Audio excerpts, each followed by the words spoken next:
आज की इस वीडियो में हम बात करेंगे कि कैसे ईरान अपनी एक बेहद स्मार्ट और सस्ती रणनीति से अमेरिका, इजराइल और खाड़ी देशों के पसीने छुड़ा रहा है। आखिर कैसे महज 40 लाख रुपए के एक ईरानी ड्रोन ने करोड़ों के अमेरिकी मिसाइल सिस्टम को घुटने पर ला दिया है। साथ ही हम यह भी जानेंगे कि अमेरिका ईरान के इस तनाव के बीच कुछ ही दिनों में अरब देशों के हथियार क्यों खत्म हो रहे हैं। और सबसे बड़ा सवाल, अगर ईरान ने खाड़ी देशों के तेल के कुओं को निशाना बनाया तो भारत में पेट्रोल की कीमतें कितनी बढ़ेंगी। चलिए आज की इस वीडियो में इन सभी सवालों के जवाब विस्तार से समझते हैं। दोस्तों, इतिहास गवाह है कि युद्ध में सबसे ज़्यादा नुकसान हमेशा आम जनता का ही होता है, जबकि बड़े नेता और उद्योगपति सुरक्षित रहते हैं। आज ईरान अमेरिका और उसके साथी देशों से सीधे लड़ने के बजाय एक नई रणनीति अपना रहा है। वह खाड़ी के उन अरब देशों जैसे बहरीन, कुवैत, यूएई और सऊदी अरब को निशाना बना रहा है जो अमेरिका के इशारों पर चलते हैं। इन देशों में कोई सच्चा लोकतंत्र नहीं है।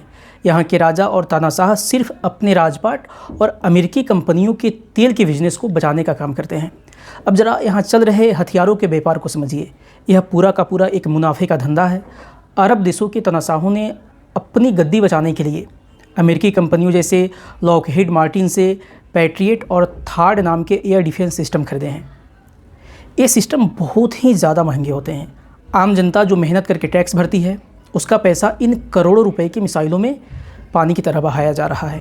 दूसरी तरफ ईरान जो शाहेद नाम के ड्रोन दाग रहा है, वह बनाने में बहुत सस्ता है। एक ड्रोन की कीमत मुश्किल से 40 से 50 लाख रुपए की होगी। अब मज़े की बात देखिए, नियम यह है कि आसमान में उड़ रहे एक ड्रोन को मार गिराने के लिए अक्सर 2 महंगी इंटरसेप्टर मिसाइल दागनी पड़ती है। ज़रा सोचिए, एक सस्ते से ड्रोन को गिराने के लिए हथियारों की कंपनियों का खजाना भरा जा रहा है। रिपोर्ट्स बताती है कि इन खाड़ी देशों ने सिर्फ 4-5 दिनों के अंदर ही अपनी 1000 से ज़्यादा महंगी मिसाइलें दाग दी। इससे हथियार बनाने वाले व्यापारियों की तिजोरियां तो भर गई, लेकिन अरब देशों के पास अब हथियार खत्म होने की नौबत आ चुकी है।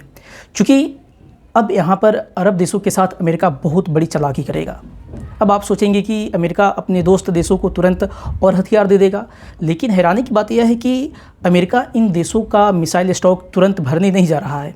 जानकारों का कहना है कि यह अमेरिका की बहुत पुरानी चालाकी है। अमेरिका चाहता है कि इस युद्ध में अरब देश खुद अपनी सेनाओं को मैदान में उतारे।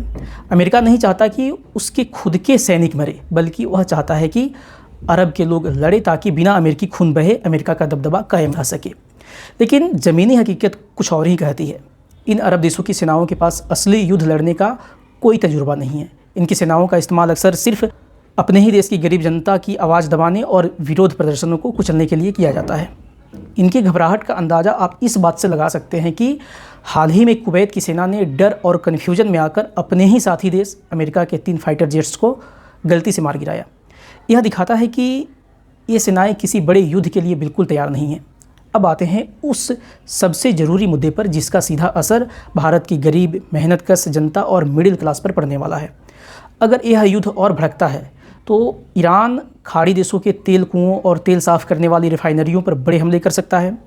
दुनिया का बहुत सारा तेल स्ट्रेट ऑफ हॉर्मुज नाम के एक छोटे से समुद्री रास्ते से होकर के गुजरता है। अगर वहाँ युद्ध के कारण जहाज़ों की आवाजाही रुक गई तो पूरी दुनिया में एक तरह से हाहाकार मच जाएगा। हमारा भारत अपनी ज़रूरत का 80 से 85% तेल विदेशों से खरीदता है।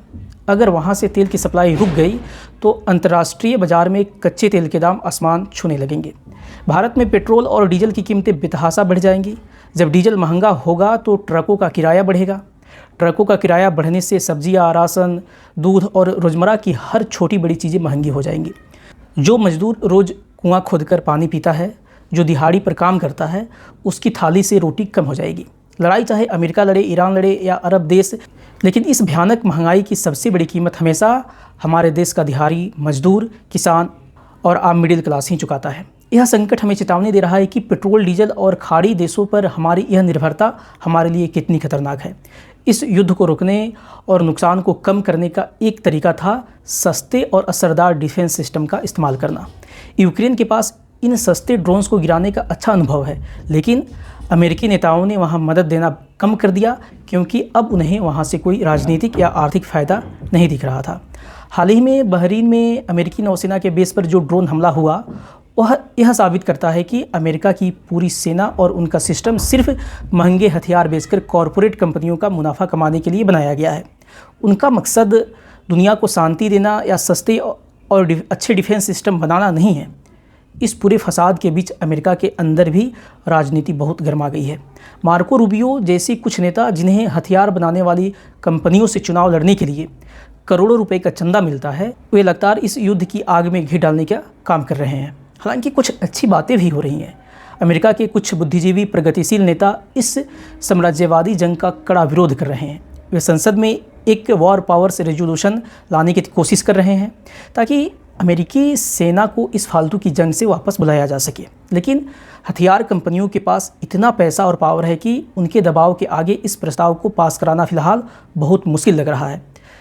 तो दोस्तों, लबोलुआब यह है कि मिडिल ईस्ट की धरती एक बार फिर से विदेशी ताकतों के तेल के लालच और हथियार कंपनियों के मुनाफे की आग में जल रही है। अमेरिका की महंगी और घमंडी तकनीक एक सस्ते ड्रोन के सामने बेबस नज़र आ रही है। अब पूरी दुनिया की नज़रें इस बात पर टिकी है कि क्या इंसानियत की जीत होगी और शांति आएगी, या फिर भारत जैसे विकासशील देशों को एक और भयंकर आर्थिक संकट की खाई में धकेल दिया जाएगा। अब आप बताइए, आपको क्या लगता है? क्या अब समय नहीं आ गया है कि भारत तेल की इस गंदी राजनीति से हमेशा के लिए बाहर निकले? क्या हमें अब तेज़ी से ग्रीन एनर्जी जैसे सौर ऊर्जा और पवन ऊर्जा की तरफ नहीं बढ़ना चाहिए, ताकि अमीर देशों के इन युद्धों की कीमत हमारे देश के गरीबों को न चुकानी पड़े? अपनी राय नीचे कमेंट में ज़रूर लिखकर बताएं। तो वीडियो को लाइक करें और चैनल को सब्सक्राइब करना न भूलें। मिलते हैं अगले वीडियो में एक नए मुद्दे के साथ। तब तक के लिए धन्यवाद।